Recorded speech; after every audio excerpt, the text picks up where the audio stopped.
ಓಂ ನಮಃ ಶಿವಾಯ. ಶಿವಂದು ಒಂದು ಘಟನೆ ಹೇಳ್ತಾ ಇದ್ದೀನಿ, ಎಲ್ಲರೂ ಕೇಳ್ಕೊಳ್ಳಿ, ಚೆನ್ನಾಗಿದೆ. ಇವಾಗೂ ಹೋದರೆ ಆ ದೇವಸ್ಥಾನ ನೀವು ನೋಡ್ಬೋದು. ನಾನು ಹೋಗಿದ್ದೀನಿ, ಹೇಳ್ತೀನಿ. ಆ ಊರಿನಲ್ಲಿ ಒಂದು ದೇವಸ್ಥಾನ ಇದೆ. ದೇವಸ್ಥಾನ ಅಂತೂ ಇಲ್ಲ, ಒಂದು ಚಿಕ್ಕ ದೇವಸ್ಥಾನ ಇದೆ. ಶಿವ ಬಂದು ಭಿಕ್ಷ ರೂಪನೆಲ್ಲ ಬಂದು ನನಗೆ ಊಟ ಹಾಕ್ತಾರಾ ಇಲ್ವಾ ಅಂತ ಇದು ಮಾಡೋಕ್ಕೆ ಅವ್ರು ಬಂದಿದ್ದಾರೆ.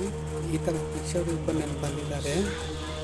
ಬಂದ್ಬಿಟ್ಟು ಎಲ್ಲ ಮನೆಯಲ್ಲೂ ಕೇಳಿದ್ದಾರೆ, ಎಲ್ಲ ಮನೆಯಲ್ಲೂ ಊಟ ಕೊಟ್ಟಿದ್ದಾರೆ ಅವ್ರಿಗೆ. ಶಿವಪ್ಪಗೆ ತುಂಬ ಸಂತೋಷ ಆಯಿತು. ಈ ಜಾಗನಲ್ಲಿ ನನಗೆ ಊಟ ಕೊಟ್ಟರಲ್ಲ, ನನಗೆ ತುಂಬ ಚೆನ್ನಾಗಿ ಇಷ್ಟ ಆಯಿತು, ತೃಪ್ತಿ ಆಯ್ತಂತ. ಆ ಒಂದು ಬೆಟ್ಟ ಇದೆ, ನಿಮ್ಗೆ ತೋರಿಸ್ತೀನಿ ನೆಕ್ಸ್ಟ್ ವೀಡಿಯೋನಲ್ಲಿ.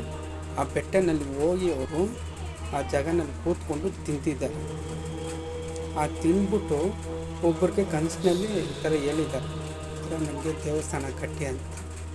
ಆ ವಿಡಿಯೋ ನೆಕ್ಸ್ಟ್ ವೀಡಿಯೋ ತೋರಿಸ್ತೀನಿ. ಆ ಘಟನೆ ಬಂದು ಕನಸಿನಲ್ಲಿ ಬಂದು ಈ ಥರ ನಾನು ಭಿಕ್ಷೆ ಎತ್ತಿದ್ದೀನಿ, ನನಗೆ ದೇವಸ್ಥಾನ ಕಟ್ಟಿ ಅಂತ. ಆಮೇಲೆ ಆ ಹುಡುಗ ಬಂದು ಹೋಗಿ ಊರಿಗೆ ಹೇಳಿದ್ದಾನೆ, ಈ ಥರ ಶಿವ ಬಂದು ನಿಮ್ಮ ಊರಿನಲ್ಲಿ ಎತ್ತಿದ್ದಾರೆ ಅಂತ. ಆವಾಗ ಅವ್ರಿಗೆ ನಂಬಿಕೆ ಆಗಿಲ್ಲ.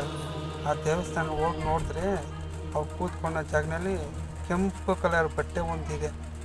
ಆವಾಗ ನಂಬಿ ಇವಾಗ ಆ ದೇವಸ್ಥಾನ ಚೆನ್ನಾಗಿ ಮಾಡಿ ಒಂದು ಡೆವಲಪ್ಮೆಂಟ್ ಮಾಡಿದ್ದಾರೆ.